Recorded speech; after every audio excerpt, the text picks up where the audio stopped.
AG ஜோதிடம் வழியாக உங்களை சந்திப்பதில் மகிழ்ச்சியான தருணமாக இருக்கிறது.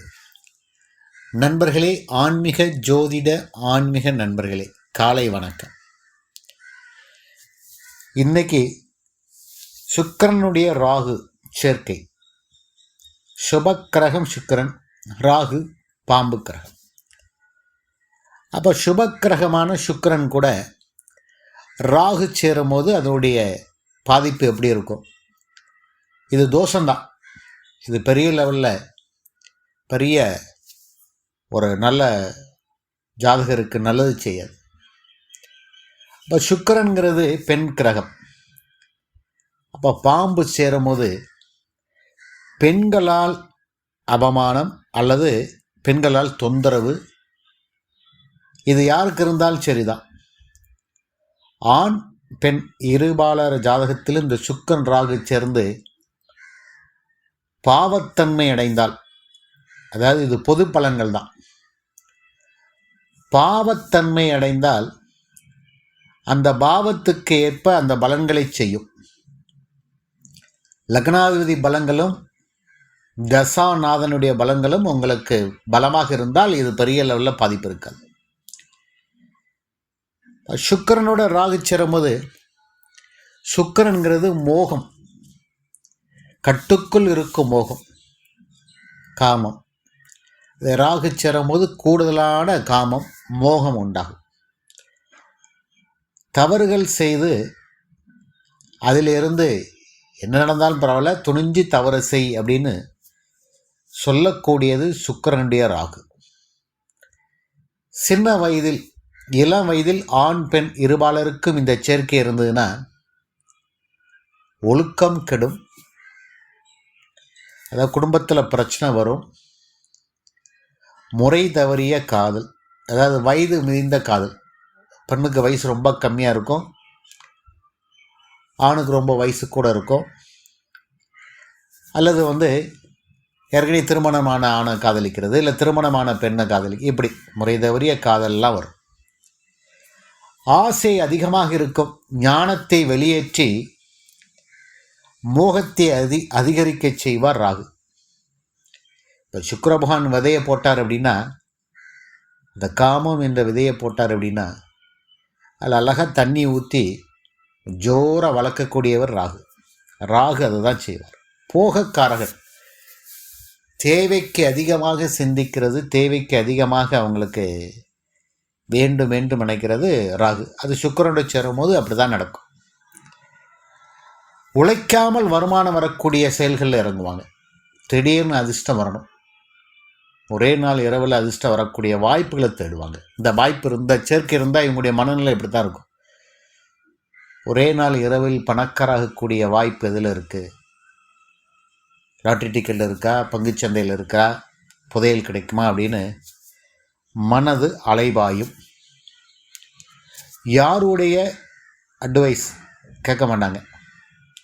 யாருடைய அட்வைஸ் அப்படின்னா, சில நல்ல ஆலோசனைகளை சொன்னாங்கன்னா கண்டிப்பாக அதில் புறந்தள்ளுவாங்க. புறந்தள்ளி அதில் தவறுகளை செஞ்சு மாட்டிக்கிடுவாங்க. கோச்சார ராகு, இது ரொம்ப மோசமான ராகு. சுக்கிரன் ராகு சேர்ந்து ஒரு பாவத்தில் இருக்க ஜாதகத்தில்னு இருக்குன்னு வச்சுக்கிடுங்க. ஏதாவது ஒரு பாவத்தில், அதாவது எந்த ராசியிலாவது இருக்கும். ஒரு 12 ராசிக்குள் ஒரு ராசியில் இருந்தால் கோச்சாரத்தில் 1.5 வருஷத்துக்கு நகலக்கூடிய மாறக்கூடிய கோச்சார ராகு அது மேலே பயணமாகும் போது கடுமையாக இருக்கும் இதனுடைய பாதிப்பு. பொதுவாகவே கோச்சார ராகு மேல் பயணமாகும் போது அது கெடுபலங்களை கூட கொடுக்கும். இதுதான் உண்மை. அது சுக்கிரன் ராகுவோட சேரும் போது அவங்களுடைய தவறுகள், தவறான சிந்தனைகள், தப்பான வழியில் போய் எல்லாத்தையும் இழந்துருவாங்க. பொருளாதாரம், அவமானம்,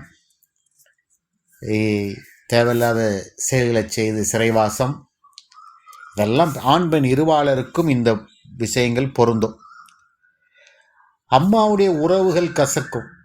அந்த சேர்க்கை இருந்ததுன்னா பொதுவாக அம்மாவுடைய உறவுகள் கசக்கும். யாரை கண்டாலும் ஒரு எரிச்சல் தன்மையாக பேசக்கூடியவங்க.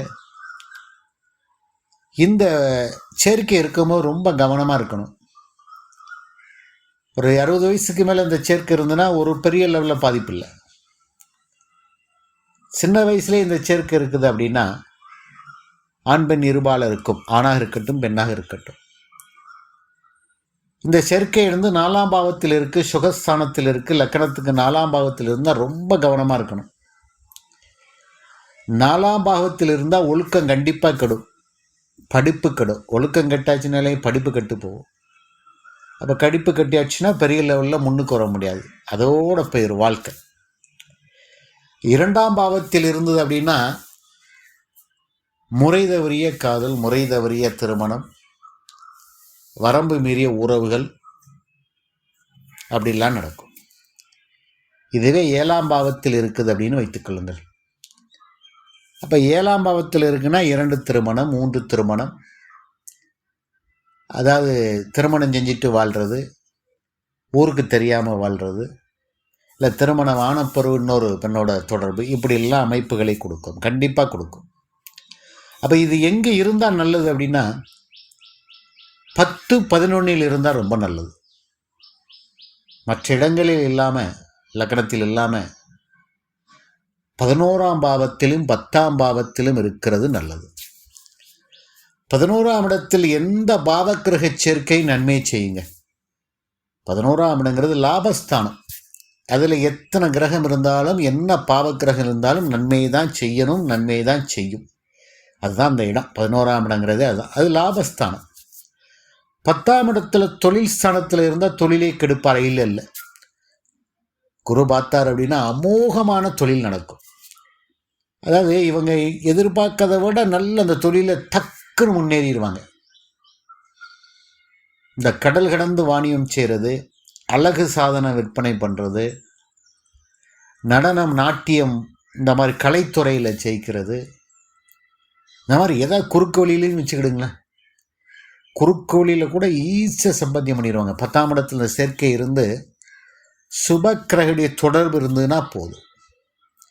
அது சுக்கிர திசையோ ராகு திசையோ நடக்கும் பட்சத்தில் இவங்களுடைய பொருளாதாரம் வானளவு உயர்ந்து விடும். குறுகிய காலத்தில் உயர்ந்து விடுங்க. இன்னைக்கு சைக்கிளில் போயிட்டுருக்காங்க, நாளைக்கு கார்னா பென்ஸ் காரில் போயிட்டுருக்க மாதிரி டக்கு டக்கு டக்கு டக்குன்னு உயர்த்திடுவார். மற்ற இடங்கள் இருந்தால் தான் இந்த தீமைகள், இந்த விஷயங்கள்லாம் நடக்கும். 10-11 சுபக்க பார்வை இருந்ததுன்னா அது ரொம்ப பிரமாண்டமான வளர்ச்சியை கொடுத்துரும். நினைத்து பார்க்க முடியாத ஒரே நாள் பொருளாதார வளர்ச்சியை கொடுக்கக்கூடிய சேர்க்கை இது. 2 வகையாக பார்க்கணும். வந்து ஜாதகத்தில் பொறுத்த வரைக்கும் ஒரு கிரக சேர்க்கை இப்படி தான் தப்பு பண்ணும், தவறு கெட்டதே தான் செய்யலாம் சொல்லக்கூடாது.